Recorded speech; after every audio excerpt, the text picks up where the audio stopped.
Busco ayuda en el nombre de Allah, el Clemente, el Misericordioso. Alabado sea Allah, alabado sea aquel que creó a los primeros y a los últimos. Alabado sea aquel que es adorado en toda época y en todo lugar. Alabado sea aquel que vivificó los corazones con el conocimiento e hizo que los sabios del Islam, los eruditos, sean los herederos de la profecía. Le alabamos, buscamos ayuda y pedimos perdón por todos nuestros pecados, y atestiguo que no hay nada ni nadie con derecho a ser adorado excepto Allah, único sin asociados, y atestiguo que Muhammad es su siervo y mensajero, la antorcha luminosa. Que la paz y las bendiciones de Allah sean con él, con su familia y compañeros, y con todos aquellos que los sigan en la creencia, en las palabras y en las acciones hasta el día del juicio final. Amén. El mejor estado después de la profecía, después de que Allah elija a los seres humanos para ser mensajeros y profetas, el mejor estado después de la profecía es ser un estudiante de conocimiento. Huwa an takuna talaban lil ilm, an takuna taliban lil ilm, que seas un estudiante de conocimiento. Esa es el mayor estatus, la mayor honra, la mayor bendición, es que Allah te elija para ser un estudiante de conocimiento. Y por ello, el Imam Ibn al-Qayyim, rahimahullah ta'ala, en su valiosísimo libro, el mejor libro escrito para hablar de la excelencia y el mérito del conocimiento, el famoso libro llamado Miftahu Dari Sa'ada, la llave de la puerta de la felicidad, mencionó en este libro más de 40 razones, más de 40 causas de por qué tener conocimiento es muchísimo mejor que tener dinero. Dice, a modo de ejemplo, quien tiene dinero, cuando muere, el dinero no se queda con él en la tumba, el dinero se queda aquí. Pero quien tiene conocimiento, cuando muere, el conocimiento entra contigo a la tumba. Dice, quien tiene dinero lo hereda de seres humanos normales y corrientes, pero quien tiene conocimiento lo hereda del profeta Muhammad sallallahu alayhi wa sallam.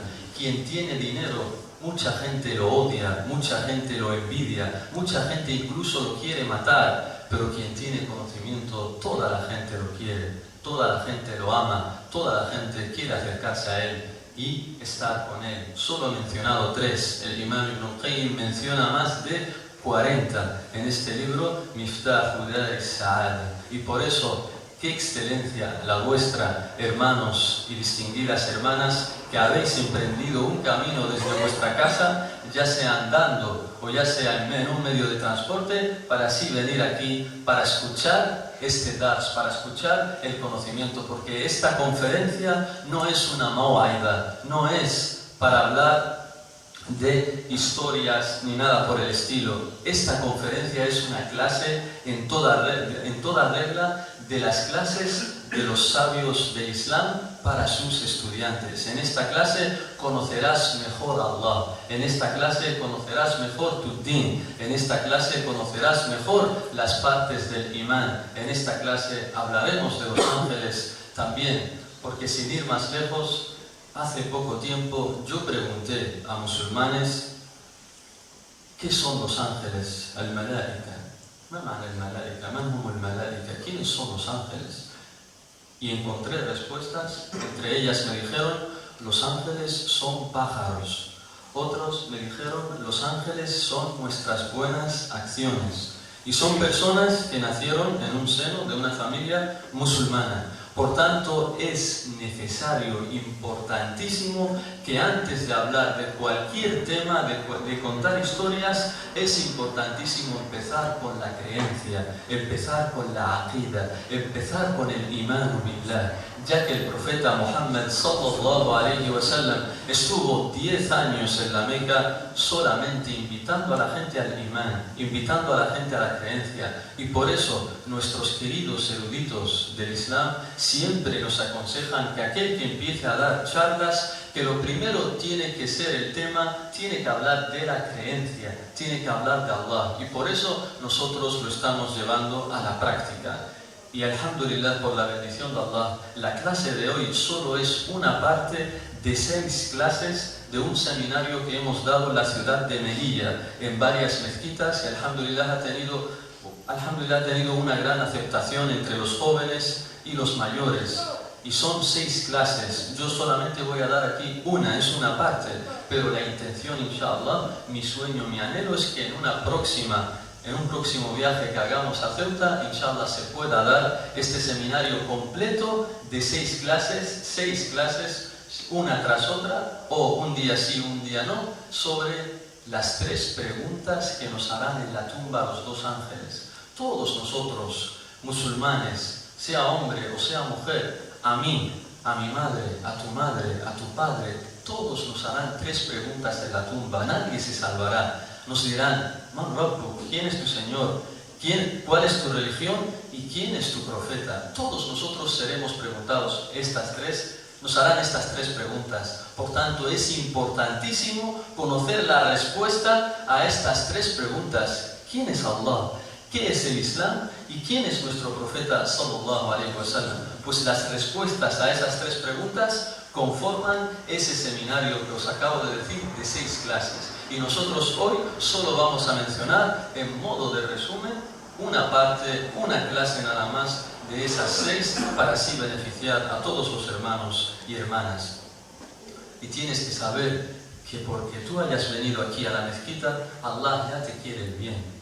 Dice un hadith que está fi Sahihain, fi Bukhari wa Muslim, abro paréntesis, un beneficio valiosísimo que equivale a emprender un viaje en el conocimiento. En la antigüedad, este beneficio que mencionaré no lo podías conseguir porque no había internet, no había teléfono. Para conseguir un beneficio así, tenías que viajar en un camello, en un caballo, para que así vayas a la gente de conocimiento y te cuente este beneficio. Pero nosotros, por la bendición de Allah, lo mencionaremos aquí, pero es un beneficio de la gente de conocimiento que poquísimos musulmanes lo conocen, pero nosotros queremos beneficiar, ya que el profeta sallallahu alaihi wasallam dice en el hadith Hasan: Khairun nas anfa'ahum linnas. Las mejores personas son las que más benefician a otras personas. Cuando decimos fi Sahihain, quiere decir que es un hadith que está en Bukhari y en Muslim. Pero ¿cuál es la diferencia entre decir, y este es el beneficio, cuál es la diferencia entre decir fi Sahihain o decir muttafaqun alayh? ¿Alguna vez habéis escuchado muttafaqun alayh? Así es. Entonces, ¿cuál es la diferencia? Y mucha gente lo traduce, dice que es un hadith que está en Bukhari y Muslim. Pero hay una diferencia, y la diferencia la conocen ulama al-hadith, los sabios del hadith, los eruditos del hadith, y nos han honrado con este beneficio. Cuando escuches fi Sahihain, quiere decir que es un hadith que está en Bukhari y en Muslim. Pero cuando escuches muttafaqun alayh, quiere decir que es un hadith que también está en Bukhari y en Muslim, pero lo reporta el mismo sahabi, el mismo compañero del profeta sallallahu alaihi wasallam. Por ejemplo, si decimos que está en Sahihain, en Bukhari y Muslim, quiere decir que a lo mejor un hadith lo relata Anas ibn Malik y otro hadith lo relata Abdullah ibn Umar. Pero si decimos muttafaqun alayh, quiere decir que tanto en Bukhari como en Muslim lo relata, por ejemplo, Anas ibn Malik. Quiere decir, por ejemplo, que tanto en Bukhari como en Muslim lo relata Abdullah ibn Mas'ud radiyallahu anhum ajma'in. Este es el beneficio de oro para los hermanos y hermanas de Ceuta. Y tienes que conocer, tal como dice Allah tal como dice el profeta sallallahu alaihi wasallam: "Man yuridillahu bihi khayran yufaqihu fid din". Cuando Allah quiere el bien para su siervo, le da conocimiento y la práctica de ese conocimiento. Por tanto, si Allah te quiere el bien, te da conocimiento. Si le damos la vuelta al hadith, quiere decir que aquel que no se preocupa por el conocimiento, por aprender el ilm, aquel que no se preocupa por estudiar, quiere decir que Allah no le quiere el bien, ya que el hadith dice que cuando Allah quiere el bien, le da conocimiento a su siervo, le da conocimiento en el din y le concede la práctica de ese conocimiento. Por tanto, a todos vosotros, hermanos y hermanas, Allah os quiere el bien. Fijaos qué gran excelencia, qué gran mérito, qué gran recompensa. porque habéis venido a aprender el ilm. Y dice otro hadith auténtico: "Man salaka tariqan yaltamisu fihi ilman sahhala Allahu lahu bihi tariqan ila al-jannah". Quien emprenda un camino para buscar el conocimiento, Allah le facilitará a través de ese camino el camino al paraíso. Por tanto, tú has emprendido un camino desde tu casa, ya sea andando o ya sea en un medio de transporte. ¿Para qué has venido para la mezquita? Para aprender el conocimiento. Por tanto, tienes que saber, querido hermano musulmán y distinguida hermana, que este camino, el del conocimiento, es un camino cuyo final es el paraíso. Tú empiezas andando en este camino, pero el final es el Jannah. Le pedimos a Allah que nos haga de la gente del Jannah. Amén. Y como decía, el conocimiento de la aqida es lo más importante, y hoy contaremos un bellísimo hadith que nos habla de nuestra creencia, nos habla del Islam, nos habla de Allah, nos habla del Imán y nos habla del Ihsan, para así beneficiar a todos nosotros que aprendamos estas cosas tan importantes. Porque tal como dijo el Imam al-Zuhri, rahimahullah ta'ala, el Imam al-Zuhri era un tabi'i. ¿Qué quiere decir tabi'i? Es alguien que conoció a los sahaba, a los compañeros del profeta sallallahu alaihi wasallam, y aprendió de él el ilm. Por tanto, los tabi'in son la gente que conoció a los sahaba y aprendieron el conocimiento de ellos. Imam Zuhri, este gran sabio de Ahl al-Sunnah wal Jama'a, nos dice: قال الإمام الزهري رحمه الله تعالى: نعش العلم حياة الدين والدنيا وذهاب العلم ذهاب ذلك كله. En español dice: difundir el conocimiento vivifica la vida y la religión, y no difundir el conocimiento lleva a la muerte de todo ello. Es decir, si tú reflexionas en sociedades, en naciones, en ciudades antiguas, que eran ciudades conocidas por ser unas ciudades cuya economía estaba muy bien, toda la gente iba a esas ciudades, verás que Dios las enalteció porque les dio el conocimiento. Reflexiona en Bagdad, reflexiona en Damasco, reflexiona en el Cairo. Estas ciudades, cuando tenían conocimiento, Allah las enalteció, pero en el momento en el que desapareció el conocimiento, empezaron los problemas. Y si no, reflexiona ahora en estas ciudades, en todos los problemas que están teniendo ahora. Le pedimos a Allah que auxilie a nuestros hermanos musulmanes. Amén. Por tanto, enseñar el conocimiento es lo que nos enaltece. Y cuando decimos enseñar, y esto es una falencia que tenemos, algo que necesitamos en este país, en España, vemos que las charlas que se organizan son aisladas. Se organizan una charla cada 3 meses, una charla al año. Son charlas aisladas, conferencias aisladas. Y las conferencias aisladas no forman a los musulmanes, no educan a los musulmanes. Los primeros musulmanes, los primeros eruditos del Islam, de entre los sahaba hasta el siglo X, etc., verás que ellos, ¿cómo enseñaban el conocimiento? Lo enseñaban semanalmente o diariamente. Tenían clases cada día, y en esas clases, ¿qué hacían? No explicaban temas diversos. Hoy voy a hablar de una cosa y mañana voy a hablar de otra diferente. No, explicaban un libro desde el principio hasta el final. Así eran los primeros sabios del Islam, y eso es lo que les dio el éxito, eso es lo que les hizo triunfar. Y por eso, ¿por qué entre nosotros, a pesar de que hay charlas, vemos que los musulmanes, los hermanos y las hermanas, no hay ese resultado, ese éxito que esperamos de todos ellos? Es porque no les ofrecemos charlas a diario, charlas semanalmente, solamente a lo mejor en Ramadán, solamente una vez cada 3 meses, y esto no forma a la gente. En las charlas de conocimiento tienes que estudiar un libro de principio a final. Fíjense si no, en los colegios, en los institutos y en las universidades. No viene el profesor, por ejemplo, de matemáticas y empieza a hablar de un tema y ya está, y mañana les cuenta otra cosa diferente. Él coge el libro de matemáticas y empieza a enseñarlo desde principio a final. Dícese lo mismo de biología. La señorita o la profesora o el profesor de biología, cuando viene, coge un libro de principio a final. Si esto lo hacen con las ciencias del dunya, con las ciencias de la vida mundana, ¿por qué nosotros no lo hacemos con el din, que es más necesario?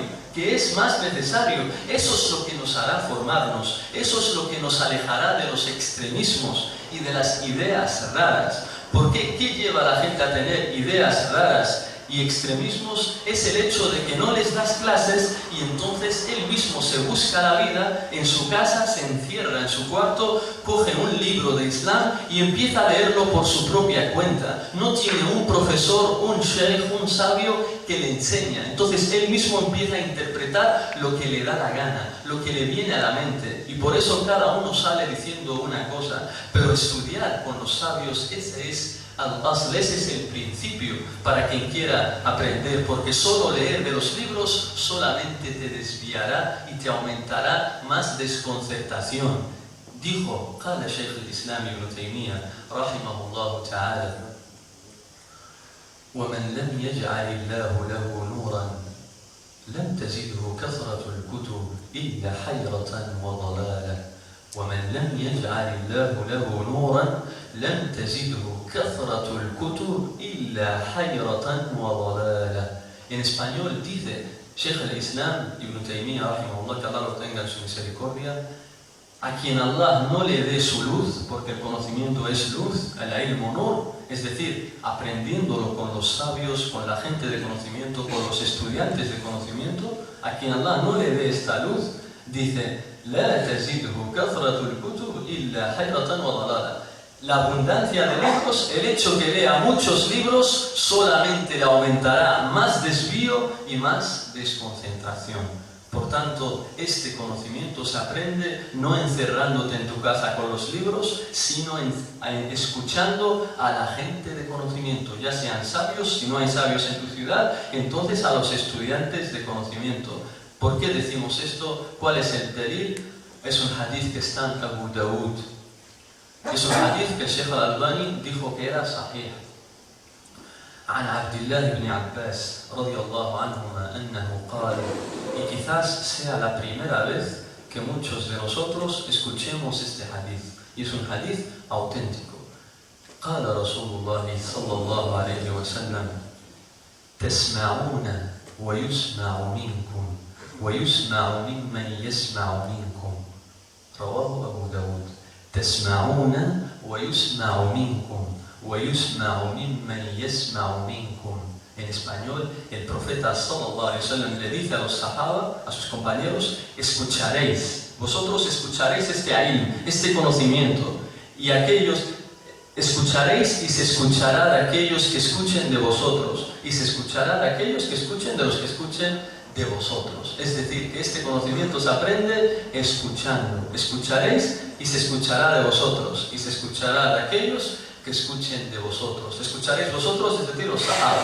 Escucharán de vosotros los tabi'in, y escucharán de aquellos que escuchen de vosotros los atba' at-tabi'in, y así sigue la cadena hasta que Allah resucite todo lo que hay en la tierra. Por tanto, este conocimiento, al-aslu fihi at-talaqqi yu'khadu sama'an min afwahi al-ulama. Este conocimiento se coge escuchándolo de los sabios, de la gente de conocimiento, si no hay, de los estudiantes de conocimiento. Y el más importante, como dijimos, es la aqida, la creencia. Y sobre este hecho voy a relatar, o mejor dicho, voy a recitar unos versos poéticos compuestos por un sheikh maliki de la escuela del imam Malik, que compuso unos poemas de muchísimos versos que hablan de aqida, de creencia nada más, del imam Ibn Abi Zayd al-Qayrawani rahimahullah ta'ala. Este sheikh se llama Ahmed ibn Musharraf al-Ahsa'i rahimahullah ta'ala. Y solo mencionaré la introducción o los primeros versículos para así mostrar la excelencia de la aqida. قال الشيخ أحمد ابن مشرف الأحسائي في نظم مقدمة الرسالة للإمام ابن أبي زيد القيرواني رحمه الله تعالى: الحمد لله حمدا ليس منحسرا على أياديه ما يخفى وما ظهرا، ثم الصلاة والتسليم المهيمن ما هب الصبا فأدر العالد المترا، على الذي شاد بنيان الهدى فسما وساد كل الورى فخرا ومفتخرا، نبينا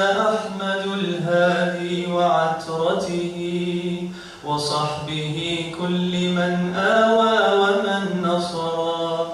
وبعد فالعلم لم يظفر به أحد إلا سما وبأسباب العلا ذخرا. لا سيما أصل علم الدين إن به سعادة العبد والمنجى إذا حشرا. وأول الفرض إيمان الفؤاد كذا نطق اللسان بما في الذكر قد سترا. أن الإله إله واحد صمد فلا إله سوى من للأنام برا. رب السماوات والأرضين ليس لنا رب سواه تعالى من لنا فترى. وأنه موجد الأشياء أجمعها بلا عون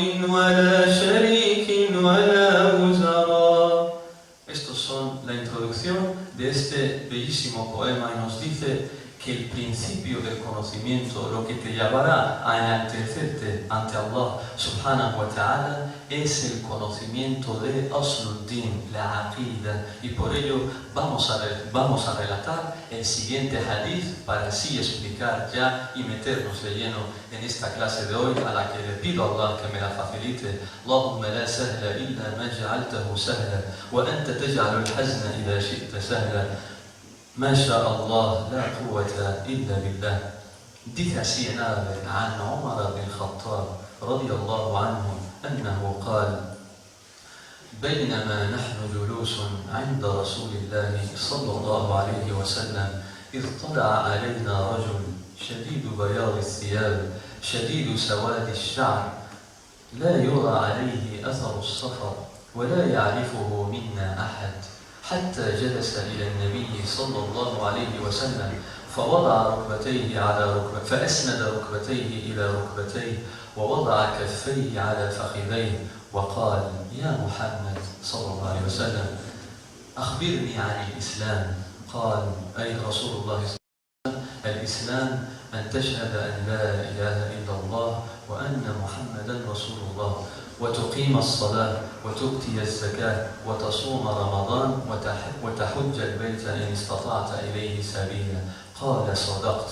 قال: أي عمر. فعجبنا له يسأله ويصدقه.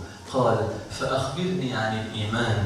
قال: الإيمان أن تؤمن بالله وملائكته وكتبه ورسله واليوم الآخر وتؤمن بالقدر خيره وشره. قال: صدقت. قال: فأخبرني عن الإحسان. قال: الإحسان أن تعبد الله كأنك تراه فإن لم تكن تراه فإنه يراك.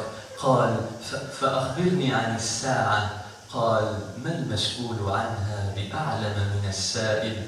قال: فأخبرني عن أماراتها. قال: أن تلد الأمة ربتها وأن ترى الحفاة العراة العالة رعاء الشاء يتطاولون في البنيان. قال: أي عمر.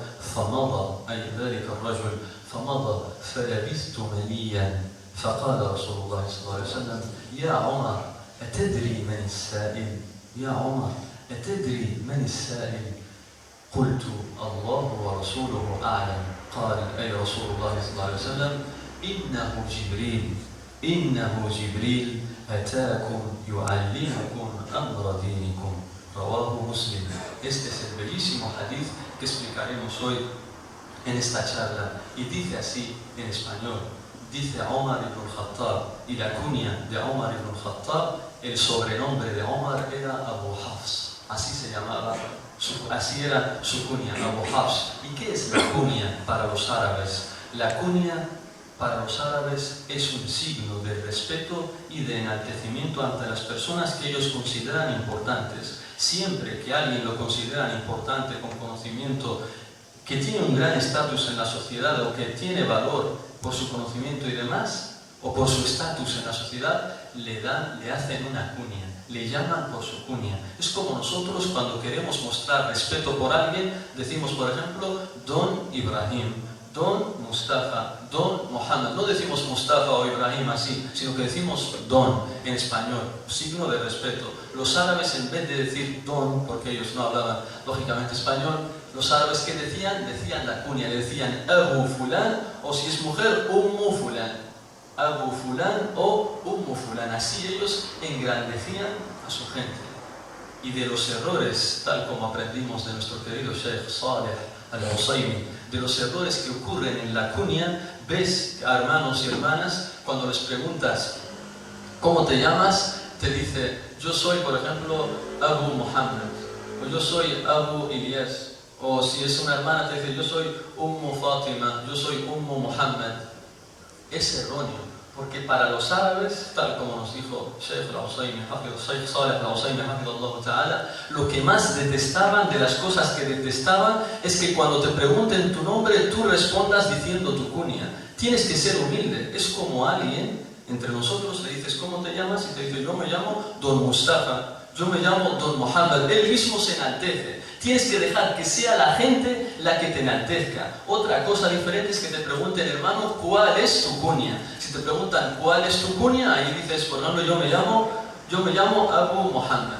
Pero si no te preguntan cuál es tu cuña, tú no te enaltezcas a ti mismo diciendo tu cuña. Que te digan, ¿cómo te llamas? Y tú dices, yo soy Abu Fulán. Esto para los árabes lo detestaban. No, ellos eran humildes, querían que la persona fuera humilde a la hora de decir su nombre. Este hadith nos lo relata, por tanto, Abu Hafs, es su cuña, y él se llamaba Omar ibn Khattab, que Allah esté complacido con él. Nos dice un día, cuando estábamos sentados con el profeta sallallahu alaihi wasallam, de repente, de repente entra ante nosotros un hombre. Su ropa era blanquísima, su cabello estaba arreglado bien, intensamente negro, y no parecía que había venido de viaje, porque en esa época, dice después, y no lo conocía nadie de nosotros. Entonces, 4 características tiene este hombre que ha entrado ante los sahaba. Dice, entró un hombre con ropa blanquísima, con el cabello arreglado e intensamente negro, es decir, que no estaba despeinado su pelo. Después dice, no venía de viaje, no mostraba restos de que venía de viaje. Y no lo conocía nadie de nosotros. ¿Por qué dijo esto Omar? Porque Medina en esa época, porque este hadith ocurrió en Medina, en esa época era pequeña y toda la gente se conocía. Entonces, si se presentaba a alguien, un hombre, y nadie lo conocía, entonces decían, este hombre entonces será de otro lugar, ha venido de viaje.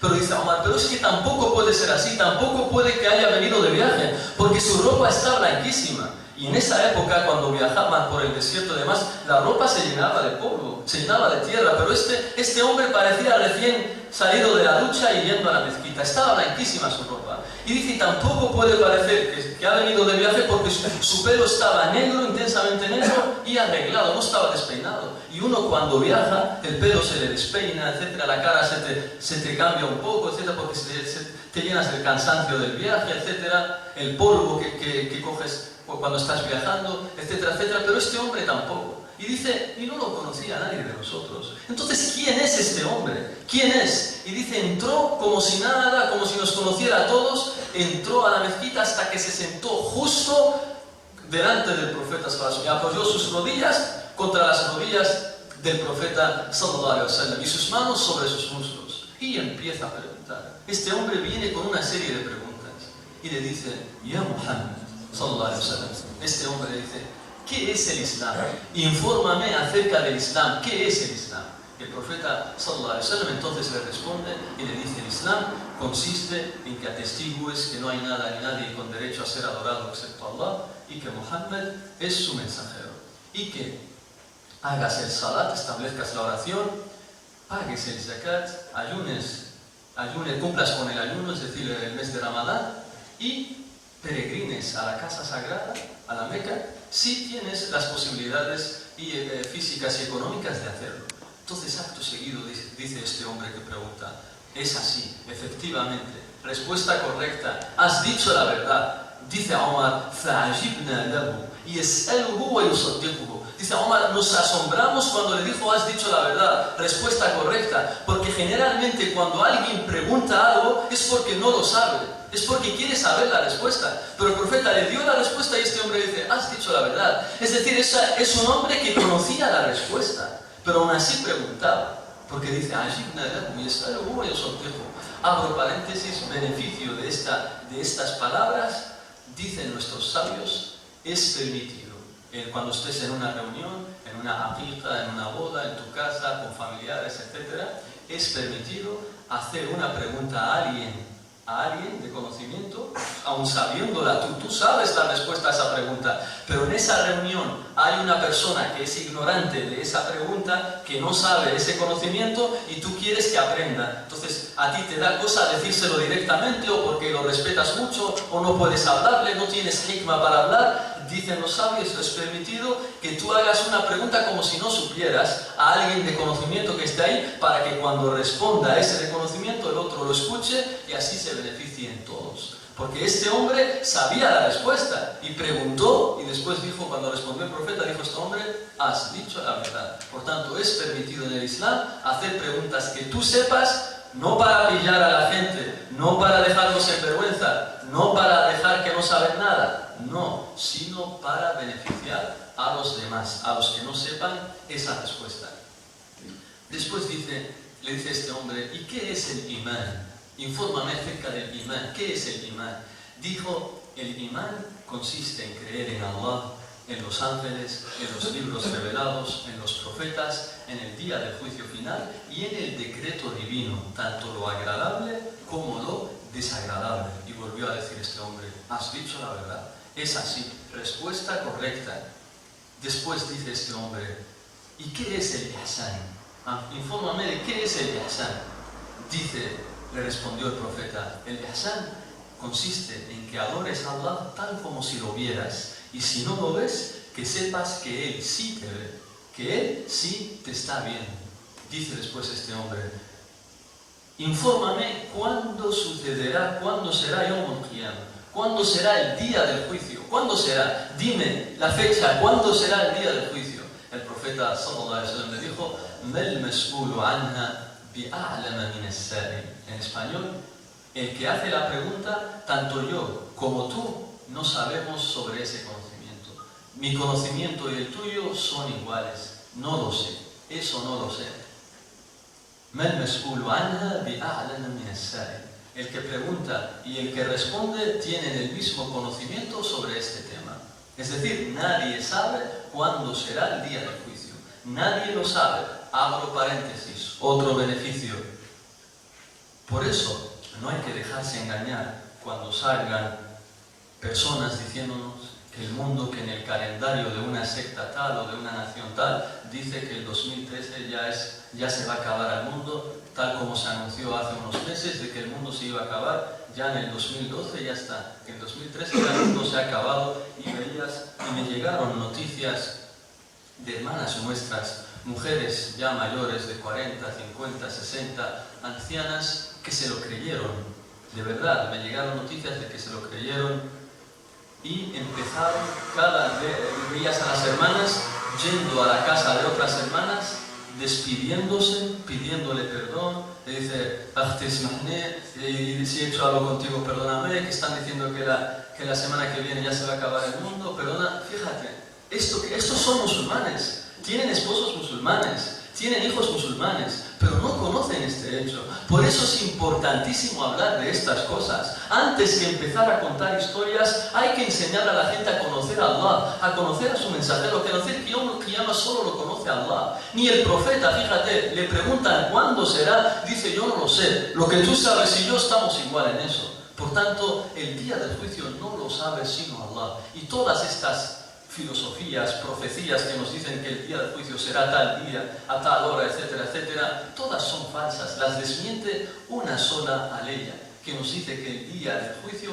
os sorprenderá. Bagta, yati bagta. El día del juicio nos sorprenderá. Nadie se esperará que será ese día. Te puede pillar durmiendo la siesta, te puede pillar en tu trabajo, te puede pillar cometiendo una relación prohibida, cometiendo el haram, te puede pillar desobedeciendo a Allah. El día del juicio nos sorprenderá, nadie lo sabe. Estaremos normal y de repente ya está, se terminó todo. Por eso, qué importantísimo estar siempre preparado para ese día, porque nos sorprenderá, y lo dice Allah en el Corán, os sorprenderá. El día del juicio nadie sabe cuándo será y nos sorprenderá a todos nosotros. Dice entonces este hombre, al ver que el profeta no sabía cuándo es el día del juicio, dice, entonces infórmame de cuándo estará cerca, de las señales que digan que eso quiere decir que está muy cerca el día del juicio. Mencióname de las señales, para así yo saber que más o menos está cerca y yo estar preparado. ¿Cuáles son esas señales? Dice,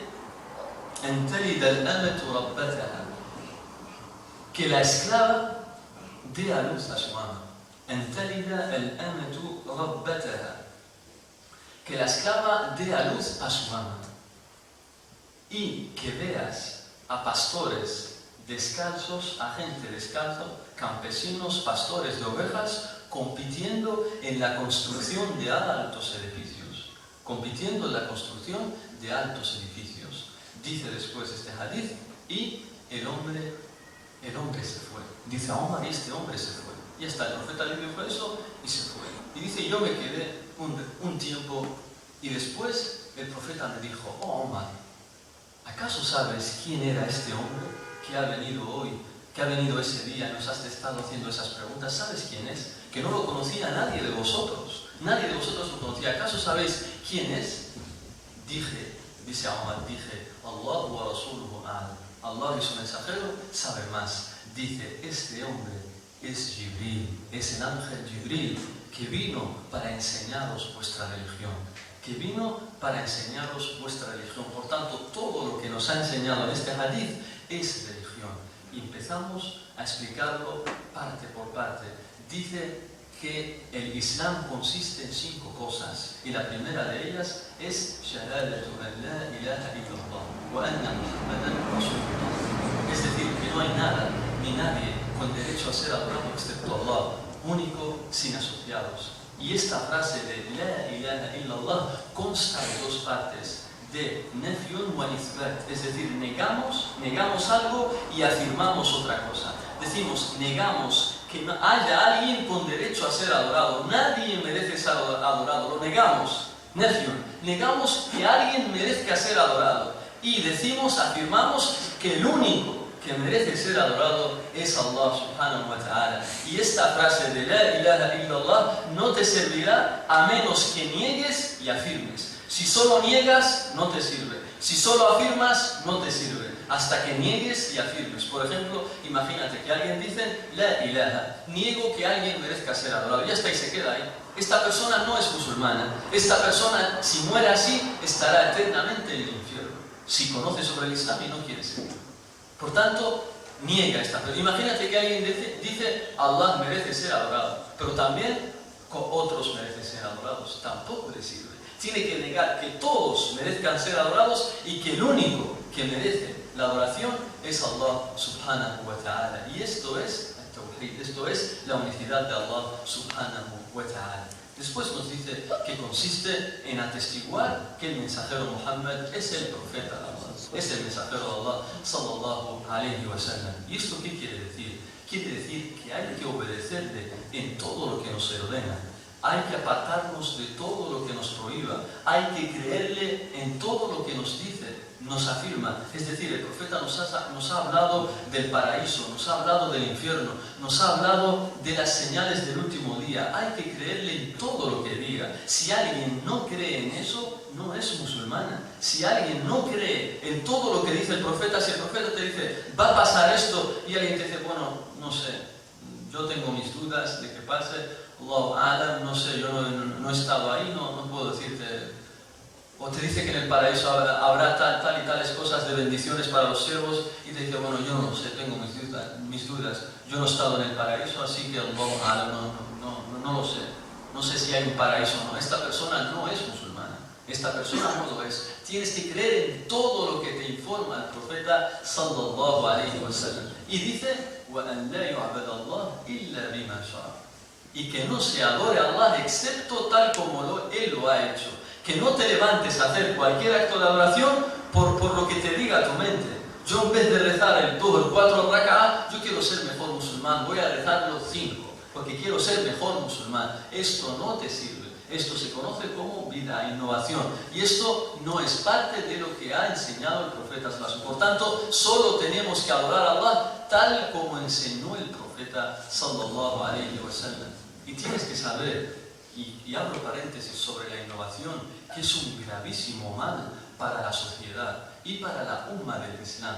Los innovadores, la gente que incitan a las innovaciones, ya sean shias, ya sean jawaris, ya sean etcétera, etcétera, mu'tazila, etcétera, etcétera, todos estos son un peligro para la umma, y por eso lo mejor para estar salvaguardado es aferrarse a la sunna del profeta sallallahu alaihi wasallam, al ejemplo del profeta y al camino de los primeros musulmanes. Y voy a decir un hecho que le ocurrió a los sahaba que es auténtico, tal como lo contó nuestro querido Sheikh Saleh al-Husaymi, hafidahullah, que le ocurrió a los sahaba, para que veas. Dice, un día un sahabi, Abu Musa al-Ash'ari, vio en la mezquita del profeta, el profeta ya había muerto hace pocos años, y vio en la mezquita del profeta, este sahabi, Abu Musa al-Ash'ari, vio a varias personas en círculos, como 3, 4 círculos, y cada círculo tenía como un líder, un amir, y le decía a cada líder a su círculo, decid Allahu Akbar 150 veces, y todos Allahu Akbar 150 veces. El otro decía, decid la ilaha illallah 28 veces, y decían todos la ilaha illallah 28 veces. Y Abu Musa al-Ash'ari, este sahabi, compañero del profeta, cuando vio eso en la mezquita, se sorprendió. Es algo que el profeta no enseñó, el profeta no adoraba a Allah así, al unísono. Le sorprendió, entonces ¿qué hizo? Fue a otro compañero suyo, Abdullah ibn Mas'ud, radiyallahu anhu, fue a su casa, al Fajr. Y cuando los vio, que se me olvidó decirlo, cuando vio a esta gente en la mezquita haciendo dhikr así, cada uno en su grupo, en su llamada, los vio antes del Fajr. Por tanto, fijaos qué grandes aparentemente parecen grandísimos musulmanes. Toda la gente está durmiendo y ellos a lo mejor 2 o 3 horas antes del Fajr están en la mezquita, cada uno en círculo, diciendo el dhikr, todos llamaban, todos, cada círculo con su dhikr. Y Abu Musa al-Ash'ari cuando vio eso se sorprendió. Entonces, ¿qué hizo? Fue directamente a un sahabi que tenía muchísimo conocimiento, llamado Abdullah ibn Mas'ud, y le dice, ya Abdullah, acabo de ver en la mezquita algo que nunca pensé que iba a ocurrir. Acabo de ver a gente haciendo cosas que el profeta no nos enseñó. Y Abdullah ibn Mas'ud directamente salió de su casa y se fue a la mezquita, donde estaban esos hombres. Y al ver eso se enfureció y les dijo, ¿qué pretendéis? El profeta hace poco tiempo que se ha muerto y ya estáis innovando en la religión, ya estáis sacando vida. Sus recipientes que utilizaban todavía no se han tirado, su ropa todavía está ahí. Es decir, que hace poco tiempo que había muerto el profeta y ya estáis inventando cosas. Es una de dos, o vosotros sabéis mejor que el profeta, o el profeta estaba equivocado. Y entonces, ¿cómo no? Ellos son los que estaban equivocados, y Abdul Mas'ud les advirtió contra eso. Dice el narrador de este hadith, por Allah, a esa gente que estaba en la mezquita, fíjate, son personas indefensas, están haciendo el dhikr, decimos, está haciendo dhikr, si no está haciendo nada malo, no está asesinando a personas, ni te está robando, ni está en la mezquita tranquilo, no te está haciendo nada. Pero la innovación empieza así, empieza poco a poco, te acabas desviando de la sociedad, apartando de la sociedad, hasta que te creas ya un ser superior y empiezas a hacer daño a los demás. Dice el narrador de este athar, de este dicho, dice, por Allah, wallah, que los vi el día de la batalla contra los Khawarij, porque los Khawarij combatieron a Ali y a los Sahaba. Dice, por Allah, que los vi del bando de los Khawarij. A esa gente los vi del bando de los Khawarij, a quienes combatían a los propios compañeros del profeta sallallahu alaihi wasallam, a los Sahaba. Por tanto, fijaos la gravedad del peligro de las innovaciones. No digas es poca cosa, es algo importantísimo, porque las personas que se desvían acaban atentando contra la sociedad, y por eso es importantísimo enseñar el conocimiento beneficioso que se aprende con los sabios, con los eruditos, no el que se conoce, no el que se coge de los libros por tu propia cuenta. Y después dice el hadith, y que practiques el salat, que ayunes el mes de Ramadán, que pagues el zakat y que peregrines a la Meca. Después le dice, ¿Y qué es el imán? Infórmame acerca del imán. Dice, el imán es creer en Allah. Creer en Allah. Entonces nuestros sabios nos dicen que estamos todos nosotros obligados a creer 4 cosas sobre Allah. Nadie está excusado. Es lo mínimo que tiene que conocer todo musulmán sobre Allah. Y por eso lo quiero decir, para así que ningún musulmán esté excusado y nos beneficiemos todos nosotros. Hay 4 cosas que todo musulmán tiene que conocer sobre Allah. Si no las conoce, muestra que no le interesa esta religión. Están excusados solamente 2 tipos de personas. Si no sabe lo que vamos a decir a continuación, solo 2 tipos de personas excusadas, están justificadas. El primero, aquel que se hace musulmán, un converso, alguien que vuelve al Islam. Esta persona, si no sabe estas cosas, no pasa nada, que aprenda poco a poco. Que aprenda poco a poco porque recién se ha hecho musulmán, no tiene por qué saber todo sobre el Islam. Y siguiente persona que está excusada es aquel que vive lejos de la ciudad, lejos donde hay conocimiento. Imagínate en el campo, en la montaña, nadie le habla del din, nadie le enseña a rezar, nadie le habla de Allah, vive alejado del conocimiento. Esta persona también está excusada, tal como dicen nuestros sabios de Ahl-Sunnah wal Jama'ah. Pero quien está viviendo en una ciudad, en una zona donde sí hay conocimiento del din y no se preocupa por aprender, no está excusado por desconocer estas cosas. Muestra que a él no le interesa mucho la religión. ¿Y cuál es el conocimiento que todos nosotros tenemos que conocer? ¿Qué tipo de conocimiento es obligatorio, fardu ain, obligatorio para todo tipo de musulmán? ¿Qué conocimiento es?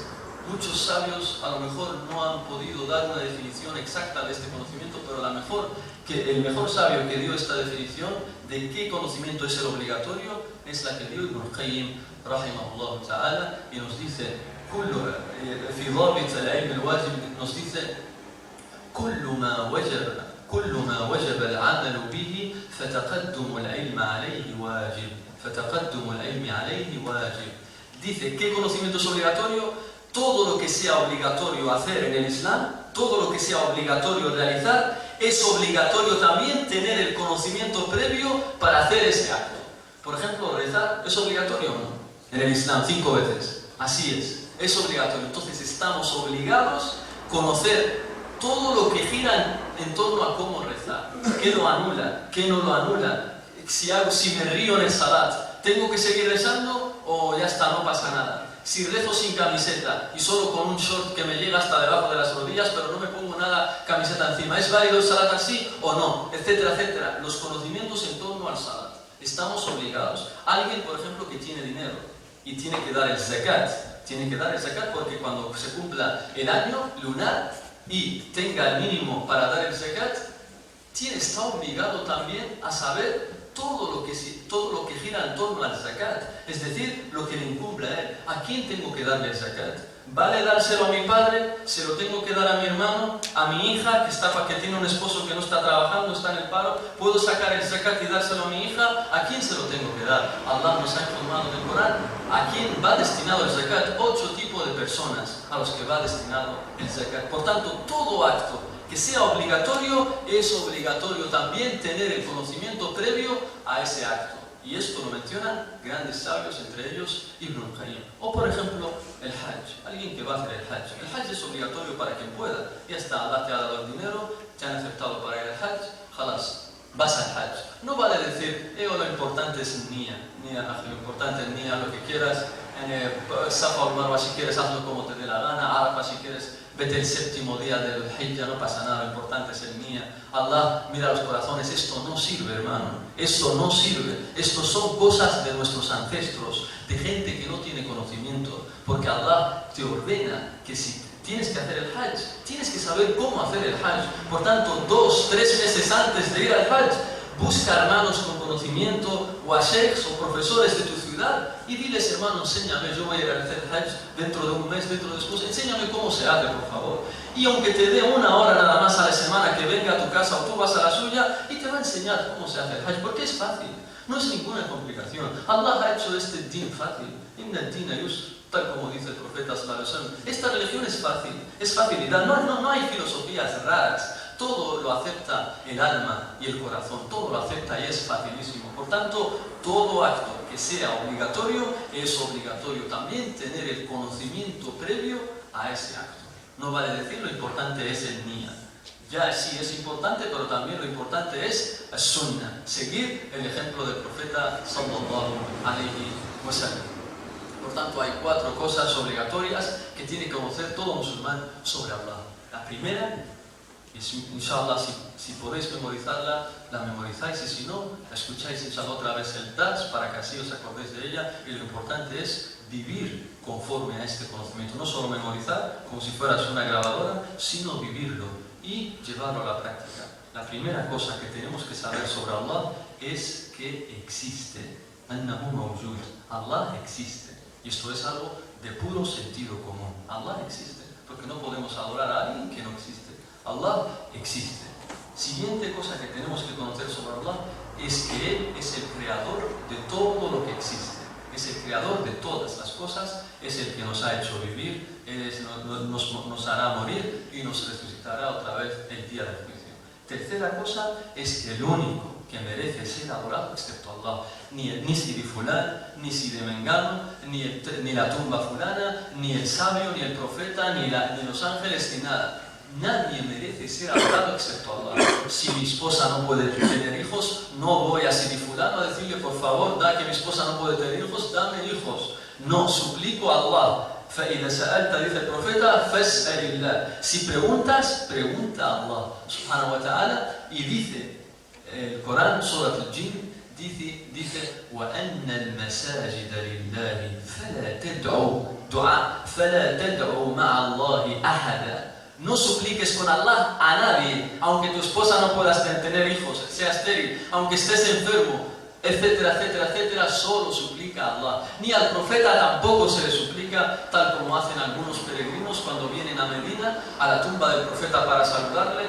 Ves que se pone enfrente de la tumba del profeta, peregrinos en Medina, empieza a llorar, empieza a pedirle al profeta, oh profeta, perdóname mis pecados, oh profeta, cúrame, oh profeta esto, oh profeta, dame hijos, ya Rasulullah, dame esto. Esto es shirk. Esto es shirk. Si la persona si no se arrepiente del shirk, le espera el infierno por esto. Le espera eternamente el infierno, porque a Dios no perdona el shirk.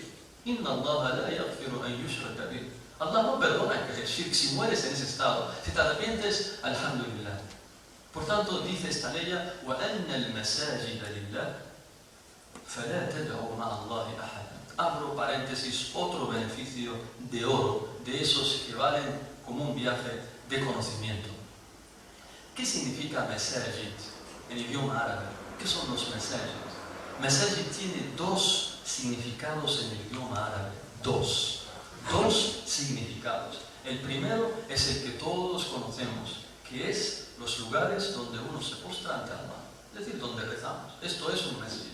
Masajid son los lugares donde se postra la gente ante Allah.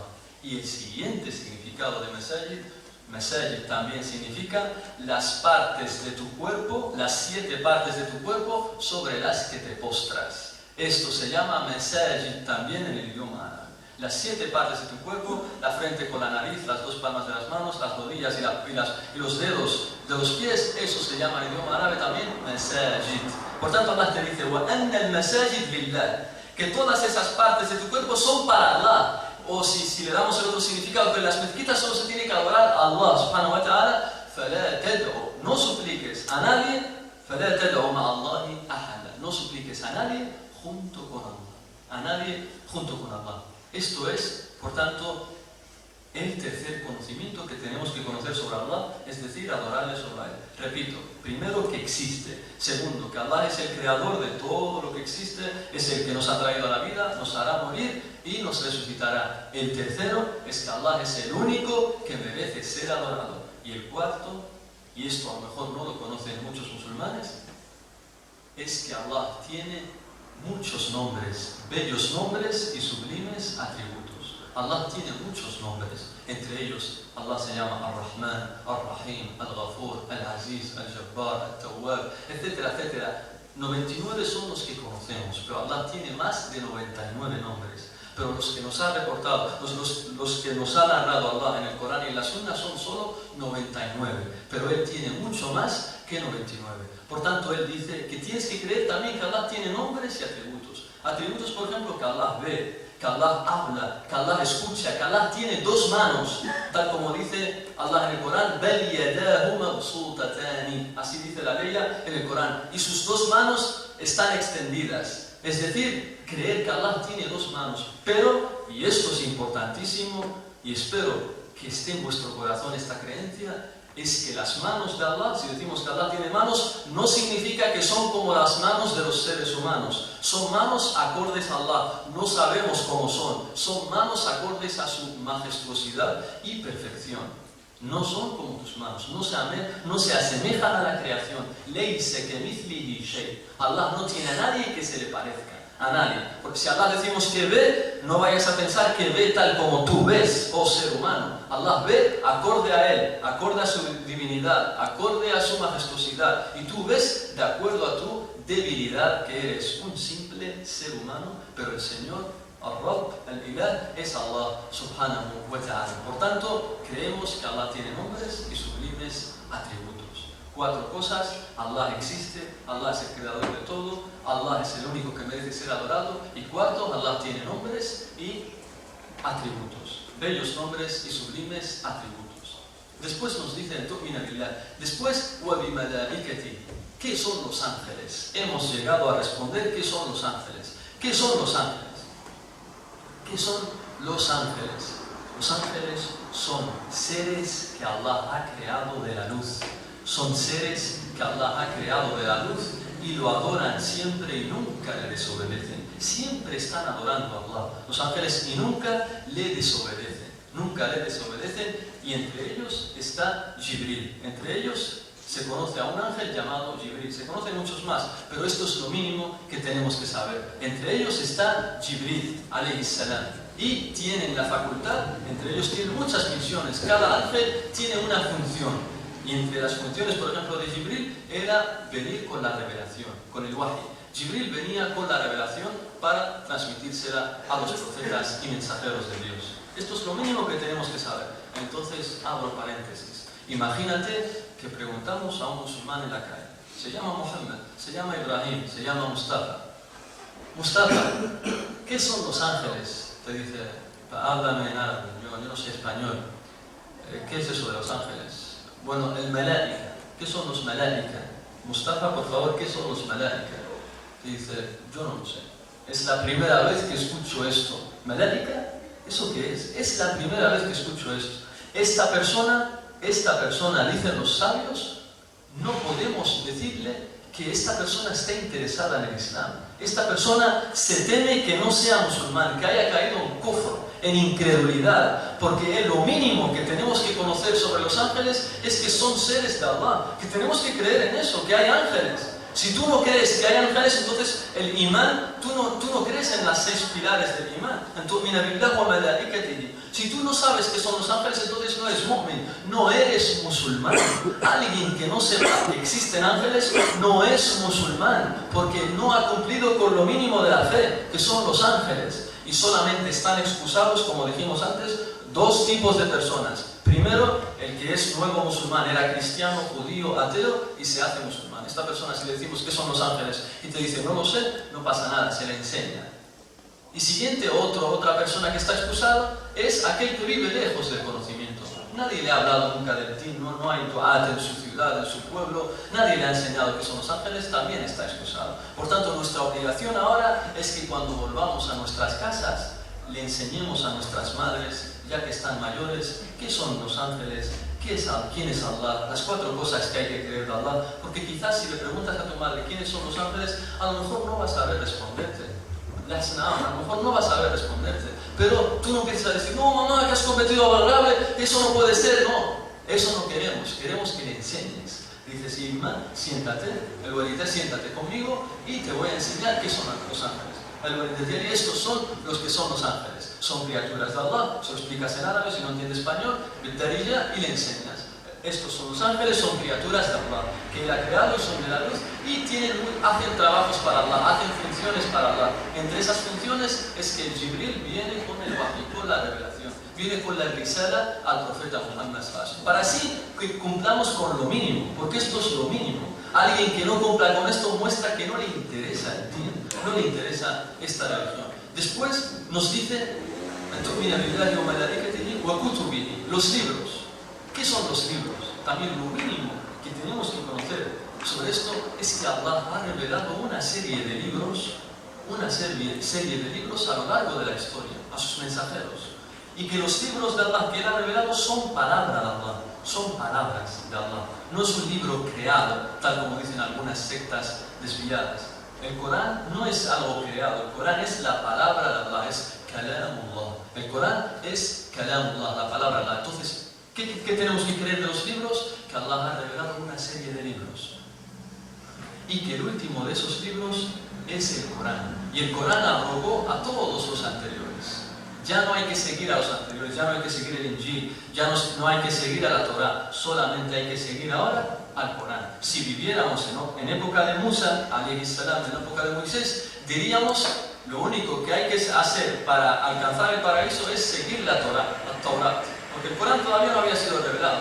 Si esta charla la hubiéramos dado en época de Isa, diríamos que para alcanzar el paraíso tenemos que seguir el Injil, el Evangelio. Pero como esta charla le hemos dado en época de Muhammad sallallahu alaihi wasallam, que es en la que estamos, decimos que para alcanzar el paraíso hay que seguir el Corán. Y el Corán abrogó ya a todos los libros anteriores. Entonces imagínate a alguien que le preguntas, un musulmán, le dices, ¿conoces qué es el Corán? Y te dice, no lo sé, no sé qué es el Corán. Es la primera vez que escucho sobre esto, Corán. Y es difícil que haya alguien que te diga esto, pero si existe alguien así, muestra que no le interesa nada esta religión. Después, creer en los profetas. El imán bil rusul. ¿Qué son los mensajeros? ¿Qué son los profetas? Los profetas, lo mínimo que tenemos que saber sobre ellos es que son personas que son seres humanos libres, son seres humanos libres y hombres, son seres humanos libres y hombres. Bien, abro paréntesis. Hermano, ¿por qué dices seres humanos y hombres? Se sobreentiende que si dices hombre, es de los seres humanos. ¿Por qué dices seres humanos, hombres? Porque también hay hombres que no son seres humanos. Hay hombres que no son seres humanos, que son los jinn. ¿Cuál es el delil? Dice Allah en el Corán, Rijal. وأنه كان رجال من الإنس يعوذون برجال من الجن فزادوهم رهقا. Es decir, había hombres de los seres humanos que se refugiaban en hombres de los genios y les aumentaban más desvío, más temor. Por tanto, hombres son seres humanos, pero también hay hombres entre los jinn, entre los genios. Por tanto, todo mensajero es un ser humano, es hombre y que Allah le revela un mensaje para transmitírselo a los demás. Le revela un mensaje para transmitírselo a los demás. Y que el último de ellos es Muhammad sallallahu alaihi wasallam. El último de estos mensajeros es Muhammad sallallahu alaihi wasallam. Imagínate que tú le preguntas a alguien, ¿quién es el último mensajero? Y dice, no lo sé. No lo sé. ¿Conoces a Muhammad? No lo sé. Y es difícil que haya gente así, pero si lo hubiera, le decimos que tú muestras que no le interesa esta religión porque no ha cumplido con la segunda parte de la shahada, que es وَأَشْهَدُ أَنَّ مُحَمَّدًا رَسُولُ اللَّهِ. Si no conoce a Muhammad sallallahu alaihi wasallam, ¿cómo va a atestiguar hacer la shahada en su nombre? Después dice وَالْيَوْمِ الْآخِرِ, creer en el día del juicio. ¿Qué es lo mínimo obligatorio que hay que creer en el día del juicio? Sobre el día del juicio es que Allah resucitará a toda la gente en un día que solo conoce Él. Los resucitará a todos, a los animales, a los jinn, a todos los resucitará para así juzgarnos. Quien haya creído en Allah, en sus mensajeros y obrado bien, entrará al paraíso. Y quien no haya creído en Allah, ni en sus mensajeros, ni obrado bien, entrará al infierno donde estará eternamente.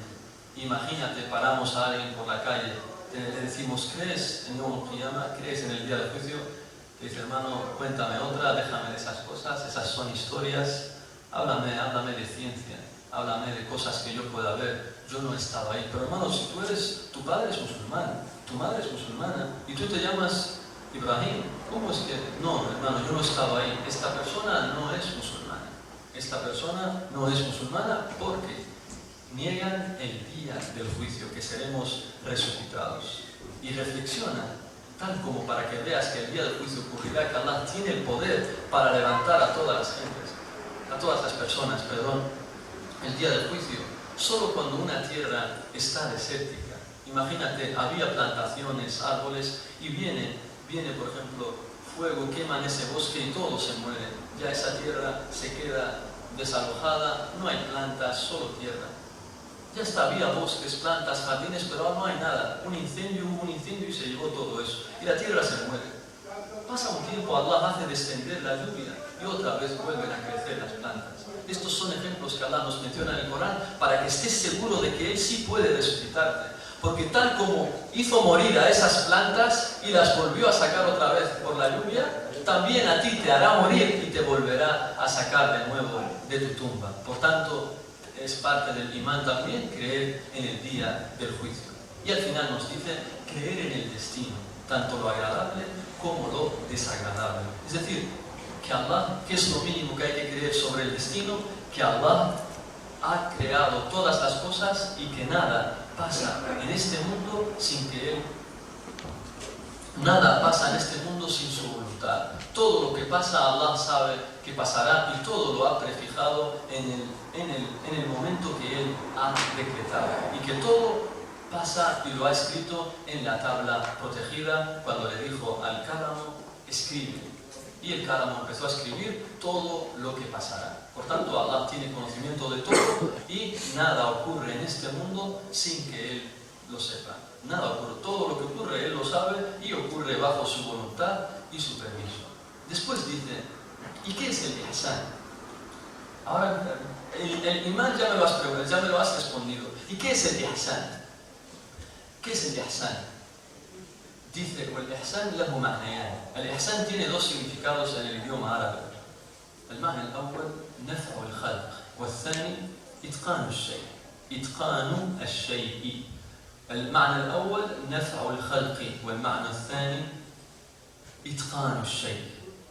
El primer significado del ihsan es beneficiar a la creación, beneficiar a la gente, ayudar a los pobres, a los animales, etcétera, tratarlos bien, no maltratarles, etcétera. Todo lo que sea hacer el bien, beneficiar a los demás, eso se llama ihsan en el idioma árabe y en el Islam. Se considera que estás haciendo ihsan. Y un beneficio importantísimo para aquellos que estén viciados con algún tipo de pecado. Por más que intentas abandonarlo, no puedes. Una de las mayores cosas que te ayudan a dejar ese pecado es ser benevolente con los animales. Tener misericordia con los animales. Nos cuenta nuestro querido Sheikh Abdul Razzaq ibn Abdul Muhsin al-Abbad, Hafidahullah Ta'ala, una historia que le contó a él este hombre de primera mano. Era un alcohólico, alguien que estaba viciado con el alcohol, siempre bebía, siempre tenía que beber. Y cuando bebía, después de la Isha, por la noche iba a una tienda, compraba su botella de vino y se iba a beberla en su casa tranquilo por la noche. Entonces dice, una noche sale de la casa, como siempre, para ir a comprar su botella de vino. Y en el camino ve a un perro muriéndose de frío, a un perrito pequeño muriéndose de frío, y sacando la lengua como sediento, etcétera, etcétera. Entonces empezó él a pensar en sí mismo, a reflexionar. Una lucha contra su nafs. Decía, compro un cartón de leche al perro y está tranquilo y me lo llevo a la casa, o me compro mi botella de vino. ¿Qué hago? Estaba ahí un imtihan de Allah. ¿Le compro el cartón de leche al perro para que pueda beber y está tranquilo? ¿O me compro la botella de vino? Entonces empezó una lucha psicológica y una lucha interna consigo mismo y dijo, subhanallah, jalas, esta noche no hay alcohol, no hay vino, esta noche voy a tener misericordia con este perro. Le dio pena al perro. Entonces fue a esa tienda, compró compró la leche y se llevó al perro a su casa, le puso una mantita, un lugar seguro para que tenga calor y no sufra el frío, y lo dejó ahí comiendo, etcétera, etcétera. Y este hombre se fue a dormir. Dijo, mañana ya será otro día, mañana me buscaré la vida y volveré a tomar alcohol, vino, lo que sea. Y se fue a dormir. Y le dice este hombre a nuestro Sheikh Abdurrazzaq al-Badr, dice, te lo juro, Sheikh, cuando me desperté por la mañana, Wallah, que no había cosa que yo odie más tal como el vino. Subhanallah, no había cosa que yo odiara tanto como el vino. Ya no querían más beber. ¿Cuál fue la causa? Tener misericordia con un perro. Por tanto, si alguno de nosotros está viciado con algo, por más que intentas, no te sale, trata de hacer el ihsan con los animales. Haz el ihsan con los animales que veas, etcétera, pones comida, etcétera, etcétera. Haz el ihsan con los animales. Y después nos dice que el ihsan es adorar a Allah tal como si lo vieras. Es decir, es un imán muy grande, es la excelencia. Adoras, hay personas que adoran a Allah tal como si lo vieran. Es decir, el imán es altísimo el imán. Y si no, y te dice el profeta, si no llegas a ese estado de que hay que adorar tal como si lo vieras, al menos ten la intención, ten presente que Allah sí te está viendo. Que Allah subhanahu wa ta'ala sí te está viendo. Y con esto vemos que el Islam consta de 3 niveles. El nivel más bajo es Islam, un poco alto es el imán y un poco más alto es el ihsan. Por tanto, todo muhsin es mu'min, todo mu'min es musulmán, pero no todo musulmán es mu'min, ni todo musulmán es muhsin. Puede ser que solo esté en el primer nivel, no tenga mucho imán, solo se le dice musulmán.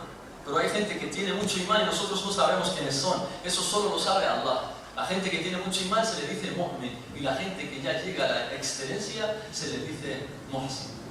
Después este hombre le pregunta al profeta, ¿y cuándo será el día del juicio? El profeta le dice, lo que tú sabes y yo estamos igual. Por tanto, ese día solo lo sabe Allah. Y dice, ¿y cuáles entonces las señales de que está muy cerca? Dice que la esclava dé a luz a su amo. ¿Qué significa eso? Que la esclava dé a luz a su amo. Nuestros sabios de Ahlus Sunnah wal Jama'ah dieron varios significados a esto. Dice que en los últimos tiempos encontrarás que hay mujeres, que hay hijos que tratan a sus padres como si fueran esclavos. Lo ves gritándole a su padre, ¿por qué no me has hecho esto? Yo te he dicho que me hagas esto, que tengo que viajar, siempre te olvidas, esto, lo otro. Trata a sus padres como si fuera un esclavo, como si sus padres trabajaran para él. Subhanallah. Y esto es min uquq, esto es parte de uquq al-walidain. Y no vayas a pensar que uquq al-walidain solo es si pegas a tu madre o la insultas o le digas uff. Dice nuestro querido Sheikh Muhammad Hafidahullah Ta'ala, que es un Sheikh de fiqh, nos dice, si tú sabes que tu padre o tu madre quieren algo, ves que quieren algo, pero tú te haces el loco, te haces el que no escucha o algo, y dejas que sean ellos los que te lo pidan, has hecho uquq al-walidain. Has cometido pecado. Porque dicen, estás dejando que tus padres se humillen ante ti para que te lo pidan, como si tú fueras mejor que ellos. Sí, por tanto, hermana, esto es un consejo que os doy de corazón, Allah. Si tu madre sabes que necesita algo, se le ha acabado el pan y eso, no esperes que sea ella la que te diga, hijo mío, vete a comprarme pan. Si tú sabes que falta el pan, ya está, yo voy a comprarlo. No dejes que ella se rebaje para pedirte lo que tienes que hacer. Nada más vislumbrar o ver que hay una señal de que tu madre quiere algo, vete y dile que quieres. Y lo mismo de tu padre. Y esto es lo que te hará enaltecerte. Y wallah, que no hay cosa. Y wallah, que el birr walidain, la benevolencia con los padres, es de los que más te borra los pecados. Una vez se menciona un hombre que vino a Abdullah ibn Mas'ud, es un hadith auténtico que está en Adab al-Mufrad del Imam al-Bukhari. El Imam al-Bukhari no solo tiene un libro llamado Sahih al-Bukhari, tiene otro libro también llamado Adab al-Mufrad, que habla sobre los modales.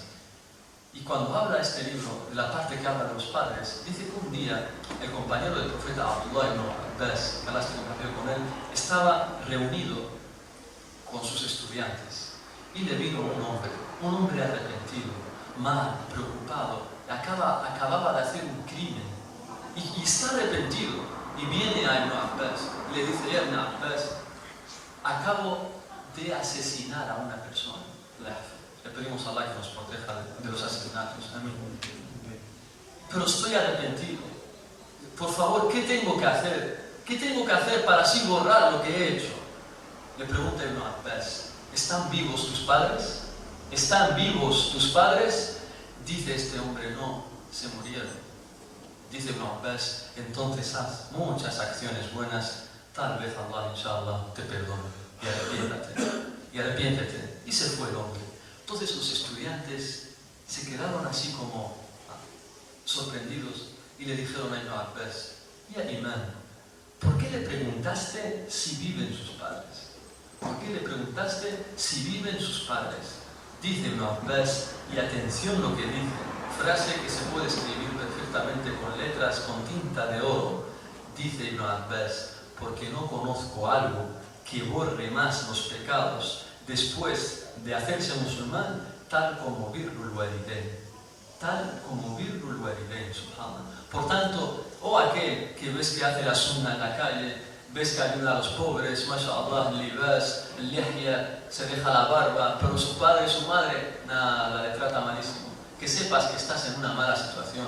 De nada sirve que tú con la apariencia, mashallah, libas, lihya, mashallah, sonriente con tus amigos, pero en casa eres un bestia, que en tu casa eres diferente con tus padres. Esto no te sirve. Si quieres que Allah te perdone tus pecados, birrul walidain. Dice el imán Hassan al-Basri, y es un imán de los tabi'in, murió en el año 110 después de la Hijra. Ahora estamos, fíjate, murió hace más de 1300 años. Este imán dice: para mí es preferible que para mí cenar con tu madre, que te quedes a cenar con tu madre, es mejor que ir a hacer un hajj voluntario. Para mí cenar con tu madre, fíjate, son ulama, son de los tabi'in, aprendieron de los sahaba. Dice: para mí cenar con tu madre es mejor que ir al hajj voluntariamente, hacer un hajj nafila. Fíjate, solo ese hecho, estás media hora, 15 minutos cenando con tu madre, y es un khair adim, porque ella te está viendo, eres lo más dulce para ella. Te defiende aunque tú seas el culpable. Siempre te defiende aunque tú tengas la culpa. Siempre, siempre. Para ella eres la luna. Aunque todos te critiquen, siempre serás el mejor para tu madre. Siempre dio tu vida. Dio su vida por ti. Por eso, devuélvele ese cariño, ese amor que tanto te ha dado. Dice entonces que la esclava dé a su amo. Es decir, que habrá personas que tratarán, hijos que tratarán a sus padres como si fueran esclavos. Siguiente significado que mencionan los sabios de esto, nos dice que al final de los tiempos habrá muchos esclavos. Al final de los tiempos habrá muchos esclavos. Y habrá mujeres que eran esclavas que estarán casadas, estarán con un hombre libre. Y ellas quedarán embarazadas. Pero cuando den a luz, estas esclavas, cuando den a luz, ese niño que han tenido será la causa para que ellas salgan de la esclavitud. Es decir, que ella ha tenido, que ella la esclava ha dado a luz a quien la liberará de la esclavitud. Que la esclava dé a luz a su amo, porque su hijo fue la causa para que ella salga de la esclavitud. Porque en el Islam es así. Si hay en determinado país musulmán, hay esclavas, al final de los tiempos, tal como nos dicen los sabios, y esa esclava da a luz, está casada con un hombre libre, esa esclava sale de la esclavitud y se convierte en una mujer libre. Alhamdulillah, el Islam vino para así derribar la esclavitud. El Islam nos hizo libres, nos hizo salir de la esclavitud. El Islam no incita a la esclavitud, sino incita a la libertad. Por eso la mayor libertad está en ser un abd, un esclavo de Allah subhanahu wa ta'ala. Y dice, y de las señales de que el día del juicio esté muy cerca, es que veas a gente que eran simples campesinos, simples pastores que vivían en el campo, y ahora los ves en la ciudad compitiendo por a ver quién construye el edificio más grande, el mejor, etcétera, etcétera. Y es algo que estamos viendo hoy en día. Hoy ves, por ejemplo, las autoridades, determinados políticos, etcétera, etcétera. Si tú revisas su historial, ves que era un simple campesino del campo, un simple pastor de oveja, pero ahora lo ves en plan, así como si no reflexionara en su historial, en lo que era antes. Por eso, que tiendan a la humildad, que tiendan a la rahma con los demás y que no se sientan superiores ante nadie, porque el único, el grande, el más grande es Allah subhanahu wa ta'ala. Y ya está. Y se fue este hombre. Dice Omar, entonces fue visto Melilla y me quedé un tiempo. Dice otro hadith que está en Sunan, que ese tiempo son 3 días. Es decir, después de 3 días, el profeta le dijo a Omar, oh Omar, ¿sabes quién era ese hombre? Dice Omar, Allah subhanahu, no lo sé, Allah y su mensajero saben más. Dice, ese hombre es Jibril. Perdón, ese hombre es el ángel Jibril. Ha venido para enseñaros vuestra religión. Ha venido para enseñaros vuestra religión. Por tanto, es parte de la creencia de Ahlus Sunnah wal Jama'ah, de los musulmanes, el creer que los ángeles pueden convertirse o tener apariencia humana. Los ángeles pueden adoptar forma humana, tal como Jibril adoptó la forma de un hombre. Los ángeles, Allah les ha dado ese poder de que pueden tener forma humana, tal como pasó con el ángel Jibril. Y fíjate, dicen nuestros sabios, y con esto vamos a terminar, dicen, Jibril, este hombre, vino a aprender el conocimiento. ¿Y cómo vino?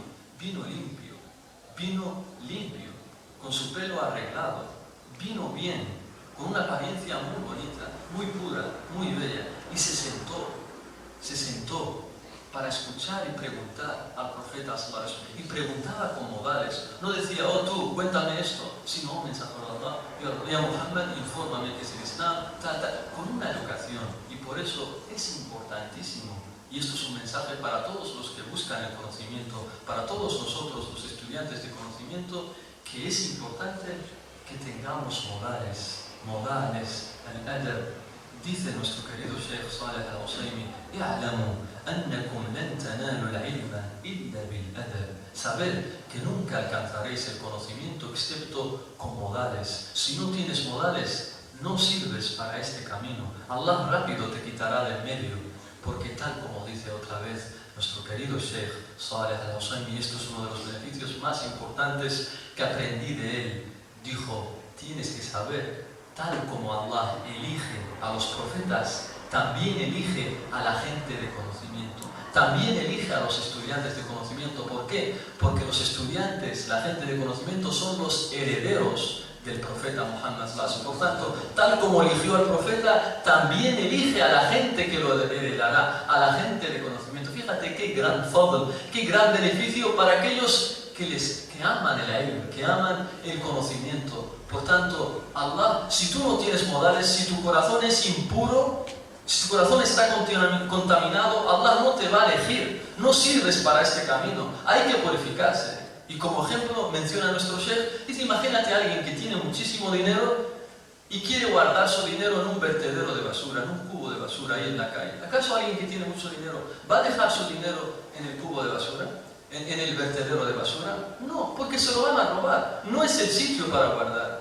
Y dice entonces, ¿y cómo piensas que Allah va a dejar su religión en el corazón de alguien impuro, en el corazón de alguien contaminado, que todavía quiere shahawat, que todavía piensa en cómo pecar, que todavía no tiene modales con la gente, que les trata mal, les insulta, etcétera, etcétera? Por tanto, de las cosas más importantes a la hora de aprender el conocimiento son los modales, para que así Allah te elija. Porque esto no se trata de, bueno, yo voy a ir a estudiar a una universidad islámica y ya está, al cabo de 6 o 4 años yo soy un alim. No, las universidades no hacen a los sabios, no hacen a los eruditos. El ser sabio erudito, eso es una ni'ma, una bendición que solo Allah da a quien Él quiere. El tener, dice Allah, dice el profeta sallallahu alaihi wasallam, "Man yuridillahu bihi khayran." Cuando Allah quiere el bien para su siervo, es decir, no es lo que tú quieres, es cuando Allah quiere. Y esto es un beneficio de oro, que pocos se percatan a la hora de leer este hadith. Cuando Allah quiere el bien para su siervo, le da conocimiento de la religión. Por tanto, por más que tú quieras, si Si Allah no quiere, no te lo dará. Si Allah no quiere, no te lo dará. Por tanto, para que Allah te dé de su rahma, sigue el ejemplo de los mensajeros.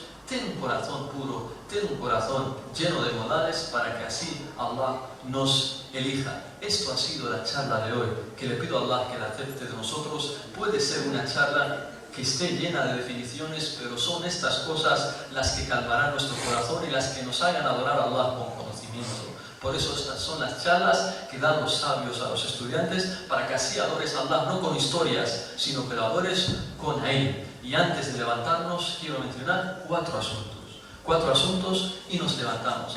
El primer asunto es que la charla después, antes de la Isha, que tenemos sobre Surat al-Fatiha, empezará 20 minutos antes de la Isha, para así tener tiempo y no tardar mucho después de la Isha, así nos levantamos rápido para rezar.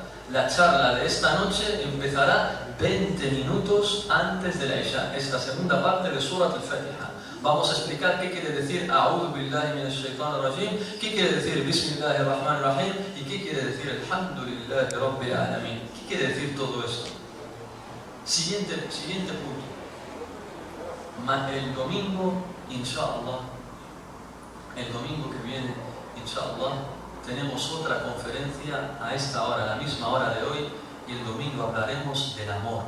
Hablaremos del amor que hay entre un chico y una chica, que hay entre un hombre y una mujer, porque ya es hora, hablaremos de tener novia, tener novio, ya es hora de hablar de este tema, porque si te fijas en todas las charlas en idioma español, todavía no se ha dedicado una charla completa, conferencia para hablar de este tema, del amor que hay entre un chico y una chica, y vamos a correr las cortinas para ver la realidad que se esconden detrás de estas relaciones que hay entre un chico y una chica. Hablaremos del amor, de los que están enamorados, hablaremos de algunas poesías que han escrito aquellos que están enamorados, y la titulamos Víctimas de un amor enfermizo. Víctimas de un amor enfermizo. Así se titula la charla del domingo. Por tanto, si conocéis a algún amigo, alguna amiga que le interesa este tema, invítalo el domingo para que se beneficie, porque echaremos las cortinas y se verá la realidad de todo esto, todos los detalles, el domingo, inshallah, después de la Asr. Tercera cosa, y es que hay una hermana, me han dicho que hay una hermana aquí en Ceuta que tiene 2 hijos y que no tiene esposo, no tiene marido, y está pasando por muchas dificultades económicas, hasta el punto que está alquilando en una casa y ya le han dicho que si no paga el alquiler de este mes, la van a echar de casa. La van a echar de casa. El musulmán no tiene que dejar, tiene que ser una persona honrada, no tiene que dejar que su hermana salga a la calle. Es una mujer, no es un hombre. ¿Dónde va a ir esta hermana con sus 2 hijos? Por tanto, si entre nosotros hay gente muhsinin y Allah acepta el Ramadán, Allah te aceptará más y te acercará a Él. Aquel que dé caridad, y para ello se la dais a los hermanos de la mezquita Ibn Rushd, de esta mezquita, a los hermanos de la directiva que están encargados de la mezquita, cualquier persona que le ayude, por favor, los hermanos y las hermanas. Alguien, si tiene dinero, si Allah le tiene dinero, que no dé 1 euro, que no dé 5 euros. Si alguien tiene dinero, da aquello que Allah te ha dado. Da una cantidad un poco más grande para así ayudar. No te compares, porque a veces ves que hay una persona pobre y otro es millonario, tiene una nave, tiene empresas, este da 30 euros el pobre y este a lo mejor da 40 euros, 10 euros de diferencia. Tú que tienes dinero, da más. No te compares con el pobre es lo único que puede. Si Allah te ha dado, da más y Allah te ayudará, inshallah. Este hecho. Y el cuarto asunto es un beneficio que se me olvidó mencionar ayer en la charla de Surat al-Fatiha, que es ¿qué suplicas? El tasbih que se dice después de los 5 salat. Después de los 5 salat obligatorios, nosotros conocemos que se dice Subhanallah 33 veces, Alhamdulillah 33 veces, Allahu Akbar 33 veces, y al final terminamos con La ilaha illallah, wahdahu la sharika lah, lahul mulku wa lahul hamd, wa huwa ala kulli shay'in qadir. Pues bien, en la sunna hay 5 formas de decir el tasbih. Hay 5 formas, no siempre es 33, 33, 33, hay 5 formas.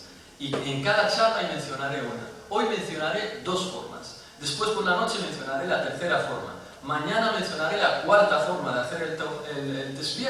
Y el domingo, inshallah, por la noche mencionaré la 5ª forma de hacer el tasbih. Dos formas de la sunna de hacer el tasbih. La primera es la que acabo de decir.